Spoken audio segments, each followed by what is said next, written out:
আচ্ছা, একটা পরিবর্তন, এটা নিয়ে অনেক কথা আলোচনা হচ্ছে, অনেকে আমার সাথে এগ্রি করবেন, অনেকে ডিসএগ্রি করবেন, কিন্তু আমার মনে হয় যে সংস্কারের প্রথম ধাপ হিসাবে যে সুপ্রিম কোর্ট বিচারপতির নিয়োগ অধ্যাদেশটা হয়েছে, একটু পড়েও দেখেছিলাম।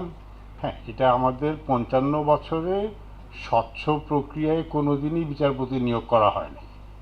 আমাদের 50 বছর, অর্ধ শতাব্দী ধরে আমাদের কোনো ঐতিহ্য নাই, কোনো প্র্যাকটিস নাই, কোনো, মানে এটা হলো ধরাধরির প্র্যাকটিস। তো ওর বাইরে এসে একটা অধ্যাদেশ করে যতদূর সম্ভব একটা স্বচ্ছ প্রক্রিয়া, আমি মানে লোকমুখে শুনেছি বোধহয় 450 মতো অ্যাপ্লিকেশন এসেছিল, তার মধ্যে তারা বোধহয় 50 জনকে ইন্টারভিউ করেছেন, করে অদ্যূর পর্যন্ত হয়েছে। যৌক্তিকভাবে এই অধ্যাদেশের ত্রুটি, সমালোচনা, দোষের জায়গা আছে। যৌক্তিকভাবে এই 50 বছরে প্রথম একটা ওপেন প্রসেসে সিলেকশন হয়েছে, ওখানে ত্রুটি বিচ্যুতি থাকতেই পারে, থাকাটাই না থাকাটাই অস্বাভাবিক। কিন্তু আমার কথা হলো যে নতুন প্রক্রিয়ায় একটা ত্রুটি সহ হলেও একটা যাত্রা শুরু করেছে। এই যাত্রাটা, এই প্রক্রিয়ায় যদি বিচারপতি নিয়োগ এবং যাদেরকে নিয়োগ দেওয়া হবে, হয়তো আমাদের কারো ব্যাপারে সমালোচনা থাকবে, কিন্তু এই প্রক্রিয়াটা যদি বন্ধ হয়ে যায়,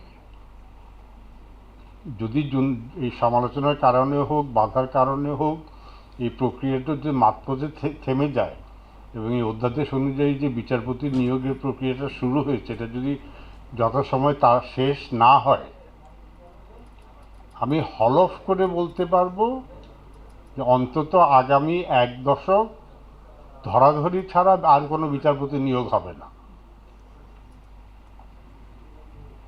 আবার বলছি, এই বিচারপতি নিয়োগে দোষ ত্রুটি আছে, অস্বীকার করার কোনো উপায় নেই। যে প্রক্রিয়াটা হয়েছে সেখানেও দোষ ত্রুটি আছে, কিন্তু এইভাবে যদি বিচারপতি নিয়োগ আমরা চালু করতে না পারি, তাহলে আগামী 10 থেকে 20 বছরেও ধরাধরির প্রক্রিয়ায় বিচারপতি নিয়োগ হবে।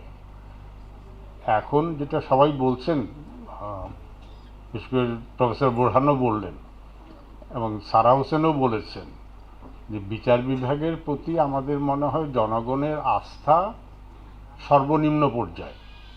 এবং এটা শুধু বিচার বিভাগ মানে আমাদের উপরে। বিচারপতি কয়েকজন, 70-80 জন, আমরা আইনজীবী 15,000। আমাদের প্রতি জনগণের আস্থা এখন সবচেয়ে নিচের পর্যায়ে। এর থেকে আমরা যদি বার না হই, মানে ইয়াং বন্ধু বান্ধবরা বলে বিচার মানে আইনজীবী শুনলে কেউ বাড়ি ভাড়া দেয় না, আইনজীবী শুনলে কেউ বিয়ের কথা বলতে আসে না। তো আমাদের এই জায়গা থেকে বেরোনোর জন্য আমাদের বিচারপতি নিয়োগ প্রক্রিয়াটা স্বচ্ছ করতে হবে।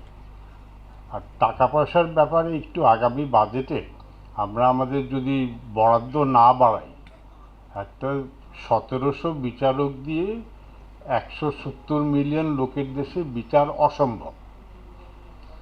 আমাদের আয় রোজগার হয়, কিন্তু ভোগান্তি, মামলা প্রার্থীদের যে ভোগান্তি, আবার বলছি 170 মিলিয়ন মানে 17 কোটি লোকের দেশে 1700 বিচারক দিয়ে, আর আবার 20,000 থেকে 22,000 মানে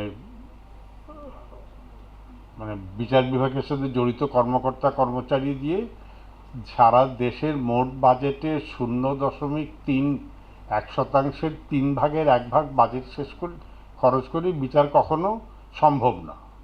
তো আর একটা কথা, জয়নাল ভাই আছে, খোকন চলে গেছে, আর একটা কথা অনেকদিন ধরে বলার ইচ্ছা, বলেই ফেলি আজকে। বিচার বিভাগের স্বাধীনতার জন্য, বিচার বিভাগ ভালো করার জন্য বার অ্যাসোসিয়েশন, বার কাউন্সিলের একটা বিরাট ভূমিকা আছে, রাইট? এবং আমাদের মানে যারা বার অ্যাসোসিয়েশনের সভাপতি নির্বাচিত হয়েছেন, বার কাউন্সিলের ভাইস চেয়ারম্যান নির্বাচিত হয়েছেন, এবং অন্য যারা নির্বাচিত হয়েছেন, একদম নিঃসন্দেহে নির্দ্বিধায় বলা যায় যে তারা সবাই অত্যন্ত অভিজ্ঞ, অত্যন্ত দক্ষ এবং কর্মঠ ব্যক্তি। কিন্তু তাও পরিবর্তন হচ্ছে না কেন? কারণ আমি মনে করি এই সুপ্রিম কোর্টের বিচারপতি, সুপ্রিম কোর্টের বার অ্যাসোসিয়েশনের সভাপতি এবং সাধারণ সম্পাদকের পদ, বার কাউন্সিলের ভাইস চেয়ারম্যান এবং এই 5টা কমিটির যে চেয়ারম্যানের পদ আছে, এইগুলি কোনো অংশে আইনমন্ত্রীর পদের থেকে কম না। তার অর্থ হলো যারা এই পদে আসীন হবেন তারা 1 বছর বিচার বিভাগ আমাদের বার অ্যাসোসিয়েশনের উন্নতির জন্য কাজ করবেন, 1 বছরের জন্য প্র্যাকটিস বন্ধ রেখে। যে 1 বছরের জন্য প্র্যাকটিস বন্ধ রাখতে পারবে না তার সভাপতি হওয়ার দরকার নেই। দুনিয়ার সব জায়গায় সব দেশে যারা এইসব গুরুত্বপূর্ণ আসনে আসেন তারা তখন সর্বক্ষণিক 1 বছরই হোক বা 2 বছরই হোক সার্বক্ষণিক সময়টা বারের জন্য বিচার বিভাগের জন্য সময় ব্যয় করেন। এবং এনারা যে জনভাবী আছেন উনি কি 1 বছর যদি এই সব কাজ বাদ দিয়ে যদি বার নিয়ে মেতে থাকতেন, আমরা নিশ্চয়ই সামনের বছর ওনাকে আমরা বিরাট সম্বর্ধনা দেওয়ার মতো অবস্থায় থাকতে পারতাম। তাই আমার মনে হয় যে এটা আমাদের একটু সিরিয়াসলি চিন্তা করা উচিত। আমরা বিচার বিভাগে ভালো চাই, নিজেদেরও ভালো চাই, মানে যারা বিচার প্রার্থী তাদেরও ভালো চাই। অতএব বিচারক নিয়োগ প্রক্রিয়া এবং যারা আমাদের নেতা হতে চান বা নেতা হয়েছেন তাদের 1 বছর যদি তারা প্র্যাকটিস স্যাক্রিফাইস করতে না পারেন তাহলে তাদের এই নেতৃত্ব পদে আসা উচিত না। ধন্যবাদ।